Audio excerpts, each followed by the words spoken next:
What's happening, everybody? Brent Axe here from syracuse.com, and we are live here on the syracuse.com Syracuse football Facebook page following, that happened. Syracuse's 56-10 loss, more like a debacle, frankly, at Louisville tonight. So we're here, we're live. I'm going to give everybody a moment, please, to like and share this. And if you're watching live, good timing is we're kind of here at halftime of the basketball game as well. There was a big lightning delay for the football game, about 48-minute delay, and it bumped right into the basketball game. They're at halftime of that basketball game. So good timing here to get a little football talk in here, and then we'll return you to your regularly scheduled basketball viewing here. But, yeah, what can you say about 56-10? A absolute stunning, embarrassing loss for Syracuse. And I don't know if stunning is the right word. Maybe I should use a different word there. But it's stunning in the sense that, Syracuse gave up a lot of points and a lot of yards last week to Wake Forest, and you had to anticipate that they were going to give up a lot of points and a lot of yards this week to Louisville.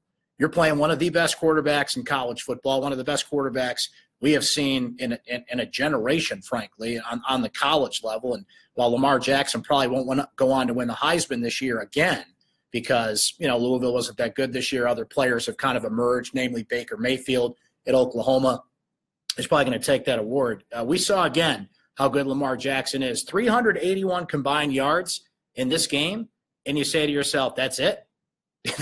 That's how good he was. And, of course, they pulled him in the third quarter of this game. So the dream is dead for Syracuse to make a bowl game. They have fallen to 4-7. There is no possibility for Syracuse to make a bowl game, that weird kind of APR 5-7 mixture there. So that's dead. Syracuse has given up in consecutive weeks 64 points to Wake Forest and 56 points this week to Louisville. That's a combined 120 points in the last 2 weeks. Last week, Syracuse gave up 734 yards to Wake Forest. There's good news. They gave up less to Louisville, 727. They were off by 7 yards. So that's a combined 1,461 yards. Louisville at 411 yards rushing in this game. And by the way, Lamar Jackson's Lamar Jackson, but it wasn't just him. Malik Williams had 9 carries for 180 yards in this game for Louisville. 9 carries for 180 yards. That's an average of 20 yards a rush. So there's a lot of things that fans are upset about, and please leave your comments, and we'll read some as we go along here. And, again, please like and share that we're doing this right now to let people know that we're here on Facebook Live. Look, the big question is the defense. What has happened to this defense in the last 2 weeks? And the easy answer to that question, the most direct answer to that question, is they played really good quarterbacks. Lamar Jackson this week, John Wolford last week, and, Dino Babers, we're following his press conference, and he was asked by our Stephen Bailey if, the Tampa 2 defense, which is Syracuse's base defense, it's not all they do, but that's kind of the headliner. That's kind of the base that they sit in, can work against good quarterbacks at the college level. And the answer to that is obviously no, because anytime Syracuse faces an experienced or really good quarterback, really talented quarterback, the Tampa 2 gets shredded apart. I don't want to really get into football nerdy stuff with you here, but for the Tampa 2 defense to work, you need lockdown corners. You need cornerbacks that are in zone coverage, that lock things down. You obviously need – everybody's got to work in concert. You need a good pass rush. You need all elements here. But really, what holds this down and what it's all based on, when Monty Kiffin really developed this thing with Tampa Bay, is good corners. And Syracuse just doesn't have those lockdown corners that you need. But this is a defense that before last week's loss to Wake Forest had not lost a game by more than 10 points. Folks, Brian Ward, who has been the subject of a lot of fans' criticisms, particularly in the last 2 weeks, just a few weeks ago was nominated, and I forget the name of the award off the top of my head, but it's the top assistant coach in the country. This was a Syracuse defense that was one of the best in the country on third down and was competitive and was keeping this team in games. Obviously, the bottom has fallen out there, and they've still got a game to go next week against Boston College. Obviously, Eric Dungy didn't play in this football game for the second straight week. But last week, Zach Mahoney, at least up until halftime, showed that maybe he can at least keep the Syracuse offense, keep their head above water. He had 297 yards, 3 touchdowns at halftime. Obviously, in the second half, the defense did him no favor. So you can't even look at it as one of those fluke games like the Pitt game last year where Zach Mahoney did his job and the defense let him down. Zach Mahoney today comes in and was what? Do I have the numbers here in front of me? I think he was 5 of 15 in this game today. He gets pulled for Rex Culpepper, who was 8 of 19 for 89 yards, and the two of them combined for 4 interceptions. So clearly, Syracuse has a depth issue at quarterback that we have now seen and maybe masked a little bit because Zach Mahoney did look okay in a couple of games, but they really missed Eric Dungy today, and that injury, this is the 3rd straight season that Eric Dungy won't finish the season. I think it's unlikely he'll play next week against Boston College, and even if he can play, you want to throw him out there in what amounts to a meaningless game. I mean, we'll see if he can warm up and go through the process and play. They did it again this week, same thing they did last week at the Carrier Dome. It warmed him up, but he didn't even make it to the kind of the second warm-up. He did early warm-ups, but when Syracuse put the pads on and warmed up about 45 minutes before the game, no Eric Dungy. He was in street clothes and back in that boot. So anything that could go wrong went wrong for Syracuse today. They didn't have their quarterback. Their backup quarterbacks were awful. The one bright spot is Mo Neal, who had near 100 yards rushing, and that's great. But the focus is on just what has happened to this defense. It's one thing to have Lamar Jackson do Lamar Jackson things to you. I mean, he does that to everybody. Lamar Jackson has shredded everybody in his way. There's a reason he's one of the best quarterbacks in college football. But it wasn't just him today. I mentioned Malik Williams. Jalen Smith had, I think, 3 catches for near 90 yards today, including a 72-yard touchdown. This is a Louisville team that go up and down their schedule, scores a lot of points but gives up a lot of points. So, yeah, Lamar Jackson's going to tear you apart. But for the Syracuse offense, just have no answers whatsoever, even with their backups in there. Just goes to show you how important Eric Dungy is to this team. And this is the 3rd straight year, more than likely, he's not going to finish the season and missed significant time at the end of the year. So there's a lot of things happening here. And next week, you're playing for that proverbial pride. And one thing that Syracuse is playing for next week is a 5th win, because you need some sort of credibility. You need some sort of evidence that this team is moving forward, that this team is progressing under Dino Babers. I mean, think about what we were talking about a few weeks ago after this team beat Clemson. Yeah, that happened. Syracuse beat Clemson a few weeks ago. I haven't won a game since. There was talk this year about schools trying to poach Dino and pay Dino and all this. And I still think broadly, big picture, I like what Dino Babers is doing in terms of building up the offense that will attract recruits and, what you need to do to turn around a Syracuse football program. But clearly we got a problem on defense here. And look, Nate Mink and I went back and forth on Twitter a little bit while he was covering the game in Louisville. And he made a fair point to say that, when you've got an exceptional quarterback these days, if it's Wolford last week, if it's Lamar Jackson, the good quarterbacks that Syracuse will see, look at all the great quarterbacks they saw a year ago, Quentin Flowers and Deshaun Watson and Nathan Peterman, who's going to get the start for my Buffalo Bills coming up tomorrow on Sunday. This is the ACC. And even in some of these non-conference games, Syracuse is trying to lighten the load a little bit on the non-conference schedule. But for the foreseeable future, got Notre Dame and Wisconsin and teams like that in upcoming years. You're going to see good quarterbacks. So if the theme is that good quarterbacks on the college level are going to shred the Tampa 2 in whatever base that Syracuse is in, then, Houston, we got a problem here. You've either got to change your defense, you've got to change your coordinator, or both, or one or the other. Because how are you going to sell this to the Syracuse fan base that your defense is the right one for this level? Dino has a hard job there. And what he will say, and he's fair to say, is you got to build depth and build recruiting. And, you can't really draw anything in pen at this point. But you're kind of stuck between a rock and a hard place there. Because, okay, let's say you scrap it tomorrow. Let's say that Dino listens to you and listens to anybody that says fire Brian Ward or change the Tampa 2 or just scrap your defense. You've got 2 years invested in this defense. And if you scrap it, now you've got to build it from scratch and start all over again in year 3. In a year where you're going to try and make a bowl game and you're going to try and make a significant step progress, and it's the most important year of judgment in terms of how far this thing's going to go under Dino Babers. Do you want to do that with an entirely new defense?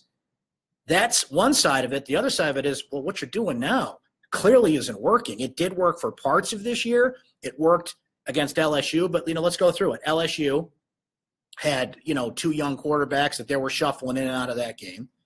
It kind of worked against NC State. Ryan Finley's a pretty good quarterback. He struggled as of late, but, to be fair, it kind of worked in that game.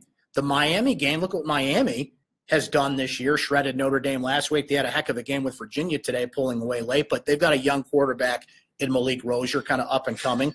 It didn't matter against Clemson because Kelly Bryant was knocked out of that game.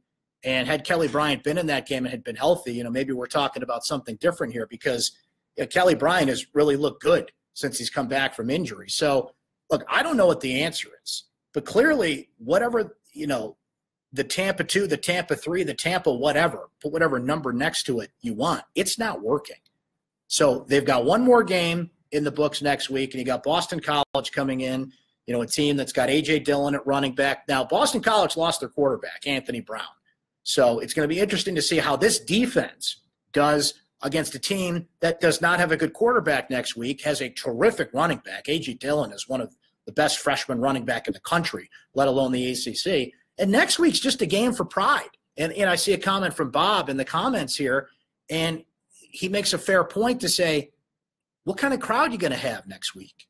It's the Saturday after Thanksgiving. There's a lot of people out of town, and the motivation to go see this thing is not going to be there because you got a team once again playing for pride. The only thing they're playing for now, because a bowl game is not possible, just to kind of jump on this point briefly, a 5-7 record in a bowl game is not possible anymore. There's that weird kind of APR thing that happens in college football, but that is not mathematically possible for Syracuse now. They are not going to a bowl game. That reality is setting in. So 2 years under Dino Babers, and after beating Clemson, I recalibrated my expectation. I said, to use his words, you've shown us how good you can be. You've got some games down the stretch you should beat, and they came close against Florida State. And again, to go back to the defensive thing, James Blackman in for DeAndre Francois. So that's not a quarterback that's necessarily going to shred apart your Tampa 2. So, look, it goes back and forth. But I think more often than not, you're going to see good quarterbacks on your schedule if you're Syracuse. So they've got some real soul searching to do on defense and what their defensive philosophy is going to be. Now, what they're building up in this high-octane offense and all the reps and what they want to do is that's essentially your best defense these days, is you can score with anybody. They've made that choice. I like that choice. I like that the athletes you can go after and the kind of players that will want to come to Syracuse given the controlled conditions 6 or 7 times a year. But there's a downside to it, and we saw it tonight. When you're starting quarterbacks out and you're playing in a monsoon in wind and football's played in the elements sometimes, this is what can happen. It just shuts Syracuse down. When they played last year at Wake Forest in the remnants of Hurricane Matthew, completely shut them down. And they had Eric Dungy in that game. I mean, you just got to deal with that. And luckily, Syracuse doesn't really play in the elements all that often. It's once or twice a year, really, that they're going to do it because obviously you're in the Dome 6 or 7 times a year. And if you go on the road early in the season, this team doesn't really run into inclement weather that much, but they're going to at least once or twice a year. And you've got to be able to run your offense. You've got to be able to do what you got to do in bad weather. Well, no matter what tonight, they couldn't stop anything on defense. And Lamar Jackson's Lamar Jackson, but I mentioned it. It was some other players. I see Sue jump in the comments and brings this up, keep Dungy out next week so he can get healthy for next year. I agree with that comment, but Dungy hasn't been able to stay healthy no matter what. This is 3 years in a row now. He has missed significant time, and it's all at the end of the season. The Clemson game last year was the last. He got hurt, the last 4 games of the season he was out. Same thing this year, last few games. And his first season he was kind of thrown into action because Terrell Hunt got hurt. But same thing. He just can't stay healthy. And it's such a rock and a hard place for Syracuse to be in because clearly that team is on a different level when he does play. The offense hums along. He's fearless. The big plays that he makes with his legs, with his arm, I mean, that offense just shuts down when he's not in there. And, look, in the short term next week, Rex Culpepper certainly showed tonight he's not ready to play quarterback, and he's got a weird delivery, and he was just deer in headlights, just wasn't ready. But Zach Mahoney wasn't doing much else there. So you got to figure out who starts next week. Tommy DeVito's been redshirted, and you don't blow his red shirt in the last game of the year. And I don't think Tommy DeVito is going to push enough to take the starting job from Eric Dungey next season. But what maybe Tommy DeVito can show is that when this situation happens, and it just seems it's inevitable that it's going to happen with Eric Dungey, right, that you have a capable backup quarterback. So the best you can hope long-term is that Tommy DeVito is going to provide that on the offensive side of the ball.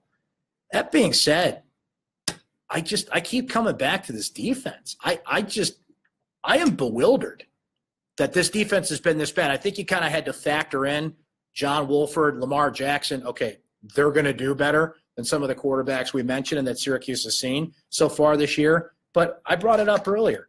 120 points, 1,461 yards in the last 2 weeks. Come on, man. This is the ACC. This is big-time, big-boy college football. You're going to see good quarterbacks that are going to look at that defense, and they're going to shred it apart like this. So what's the adjustment? What do? If you're Dino Babers, you got a hard sell now. If you're going to hold on to your base defense and you're going to hold on to Brian Ward as your defensive coordinator, I don't take that lightly. Okay, it's easy for fans to fire this guy, fire that guy, change that guy.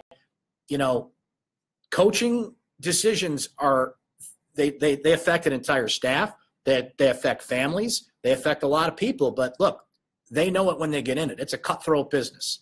And if you are not living up to what you need to do, coaches will go. Scott Schaefer got rid of George McDonald a couple of years ago, 5 games into the season, and that had to be done. After that Notre Dame game, remember that season, just no, you're done. You cannot run this offense anymore. So what is the justification to keep Brian Ward running this defense against good teams? I want to know. I'm openly asking that question. Dino Babers has to justify that this is the guy that's going to at least have a defense that can hold the line against these ACC teams that you're playing. And you're losing some talent on that defense. Zaire Franklin, of course, moves on after this year. There's a lot of young talent. Antoine Cordy, hopefully he can stay healthy and will be back. And you've got some players returning on that front line, which was very young this year. So, you know, sell me on that. Sell me on building up some of these guys. But you're also losing some key players there. You're going to lose some key players on offense, too. I'm already thinking about next year because next week's it. Next week is the last game of the season for this football team. And they're either going to finish 4-8 and on the surface appear that you did not take a step forward, or you're going to finish 5-7, and you can say to yourself, all right, well, at least we won one more game than a year ago. And you can look at all the close games that they played that we mentioned and some that we didn't. But by and large, look, let's be fair. I think by and large, I feel that this program is better. It is going in a certain direction. I think Dino Babers has a good plan. There are flaws and there are holes in this plan. And people were asking me during the live chat on syracuse.com, well, what's the difference between this and Scott Schaefer? There's a big difference. There's a big difference. There's momentum, Dino's recruiting connections, some players that have committed to Syracuse that are coming into this class upcoming, the national exposure that Syracuse gets with Dino. He's got 2 significant wins, Virginia Tech and Clemson, that Scott Schaefer did not have as head coach. The offensive philosophy is night and day under this team. So that I feel good about, but it's not without its flaws, and it's not without, you know, it was amazing because this was the year. You beat Clemson. You almost beat Florida State. Louisville was a team that their defense was so bad, I felt that Syracuse at least could compete in this game. Worst pick ever. I picked Syracuse to win this game. I don't know what the hell I was thinking during the week, thinking they could pick this game. Probably should look at the weather forecast next time I do that and think about who's playing quarterback. But I didn't think the defense would be this bad and that the offense would completely shut down. Zach Mahoney showed me something last week that at least go out there and see if you can win. I thought it'd be like a 38-34 type of game. Well, obviously I was very wrong about that. So it's kind of sad because, you know, we're now thinking about next year instead of a bowl game. And this is a team that critically needs 15 practices now, not in the spring. They need them now to kind of build up what they want to do going forward. And they're not going to get that now because they did not get that bowl bid. So it really kind of circles back. At the beginning of the season, I felt this was a 5-7 team, just looking at how tough their schedule was and kind of the natural progression of things. And here we are at the end of the season, and that's exactly what they're playing for. So Syracuse loses to Louisville 56-10. It was a defensive debacle all around. Syracuse gave up 727 yards, 56 points. That's a combined 1,461 yards in the last 2 weeks. Man, that's awful.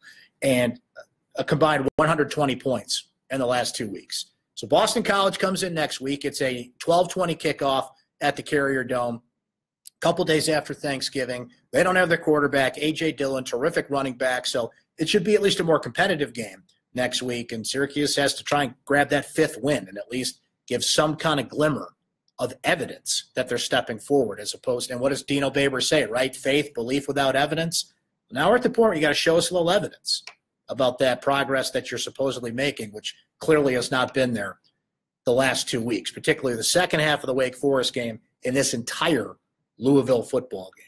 Thanks for watching here on Facebook Live. Please look for my recap on syracuse.com and all of our coverage from Stephen Bailey and Nate Mink and all of our writers, the great photographs from Dennis Nett as well. Thanks for hanging with us here. We will be back next week after the Boston College game. And just to note, we're going to be doing Facebook Live, not for all the basketball games, but we will start doing some Facebook Live after some of the bigger non-conference basketball games. You've got, a stretch coming up with Maryland and Kansas and Connecticut, Georgetown. So we'll be doing some Facebook Lives for some of the hoops games and then the entire ACC schedule, which begins before you know it. New Year's Eve is when they kick into that. So thanks for tuning in today. We'll talk to you again next week. Hope you have a great rest of your weekend. And by the way, have a happy Thanksgiving, everybody. And that's it for tonight. Thanks for tuning in. Syracuse loses to Louisville 56-10.